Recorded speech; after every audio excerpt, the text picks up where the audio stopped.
মার্কেটের বাহিরে একটা ল্যান্ডিং পেজ তৈরি করি $120 দিয়ে এবং ক্লায়েন্ট হ্যাপি যে মার্কেটের ভেতরে আপনি $120 দিয়ে ল্যান্ডিং পেজ না, $120 দিয়ে মোটামুটি মানে একটা ভালো ওয়েবসাইট তৈরি করে ফেলতে পারবেন বা ক্লায়েন্ট তৈরি করে ফেলতে পারে একটা ওয়েবসাইট $120 দিয়ে। এবং এমনও গিগ আছে যে গিগগুলা $5 থেকে $10 এর ভেতরে ওয়েবসাইট তৈরি করে এবং এগুলা ভালো ওয়েবসাইট।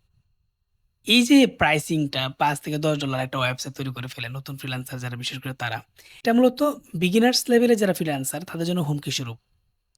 এইজন্য আপনি যদি একেবারে বিগিনার্স হন তাহলে মার্কেট এবং মার্কেটের বাইরে ওই ২ জায়গায় অ্যালাইন করে কাজ করুন এবং মার্কেটের বাইরে আপনার একটা পোর্টফোলিও সাইট তৈরি করুন। তৈরি করে আপনি যেই নিশে কাজ করেন ওয়েব ডিজাইন, ওয়েব ডেভেলপমেন্ট বা গ্রাফিক্স বা আপনি যদি SEO নিয়ে কাজ করেন, তাহলে আপনি একটা পোর্টফোলিও সাইট তৈরি করে আপনার কিছু কাজে কিছু স্যাম্পল এই জায়গায় শো করুন। শো করে মার্কেট এবং মার্কেটের বাইরে ২ জায়গায় ট্রাই করুন। তাহলে মোটামুটিভাবে ভালো ইনকাম করতে পারবেন।